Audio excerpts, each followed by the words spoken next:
You've been sitting here, Magnus, in the front row, just like last year, taking notes. Yeah.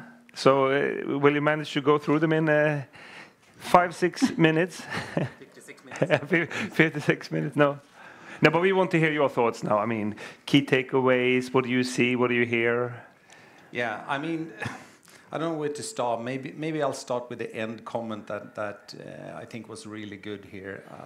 That it's kind of humbling to listen to all this, what's going on and what's happening here. There's so many facets to cybersecurity and privacy, and the more I learn and the more I understand, the less I kind of think that can we actually solve this?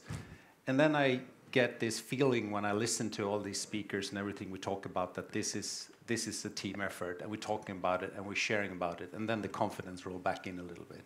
So I think that, you know, all these topics that we talked about today around Alexander and the privacy around AI, super important, fascinating how AIs are coming to their conclusion and what happens now if we poison the AI. So I'm going to start thinking a little bit around that, of course. Hearing Engla and Anna talking about legal stuff being more fluent. I don't know what's going to happen around that, but again, bringing that into the last panel's discussion, that it has to be more fluent, it has to be more business-oriented. I think that's really, really interesting. And then we heard the word risk so many times today.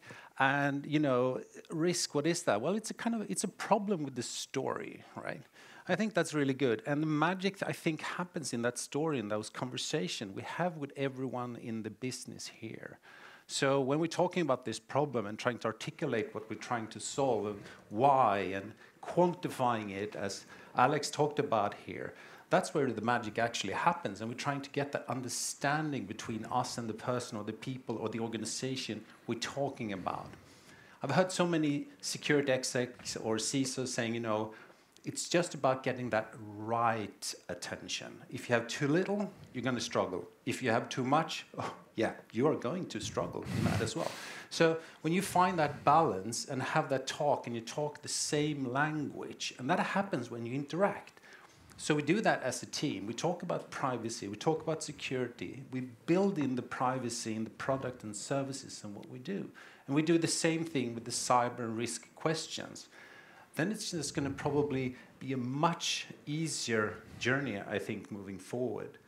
And I'm really humbled here because this event just blew up, basically. We're full here, and we have people in Gothenburg now and in Malmö. We're doing this at the same time, and the interest is enormous. So I just want to basically say, you know, thank you to everyone. Thank you for being here, and thank you for helping us and sharing all these stories and bringing all these topics together. Mm-hmm. That's my short reflection. Yeah. Do you have anything, Hannah? Or And I do have an answer to the question about the programming languages. Yeah, if you do machine coding, yeah, you need to be really, really careful about the memory management because you will get buffer overrun. Rust is much better. Okay, thank you. We have been talking a lot about cyber and privacy together. And like you said, our teams work very closely here at PwC. So what are your tips to integrate these two capabilities and build a strong, united team in companies?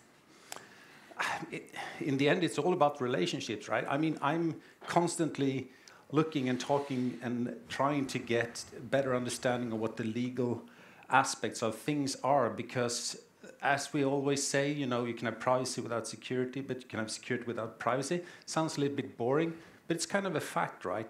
We have to do this together. We have to be able to protect the information, understand where it is. And with the AI era, or if I may call it that, we're going to do this whole data thing again. Where is it? Who owns it? What can we do about it? How are we going to move it? Can we get it back from that storage we had it?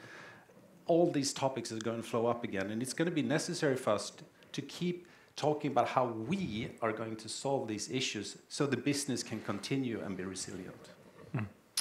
One last very important question, Magnus, that we want to ask you, because our calendars are really filling up. And we want to know, what date is Cyber and Privacy Day 2025? Because me and Hannah, we would love to come back. So And remember, we're recording this now as well. So, what date? So I did a raise of hand last year. Do you think we should have one the next year as well? Raise your hand here. Oh, gosh. Okay. We were 1 week off last year. Let's do it the same time last year then. So March 2025, we will meet again then. I think that sounds like an excellent idea. Yeah, okay. Yeah, great. Thank you so much, Magnus. And thank you to everybody in here and everybody on link in Malmö, Gothenburg. And I hope to see you at the Mingle and hopefully see you next year. Thank you, Hannah. Thank you, guys. Yeah, Thank you, thank guys. you.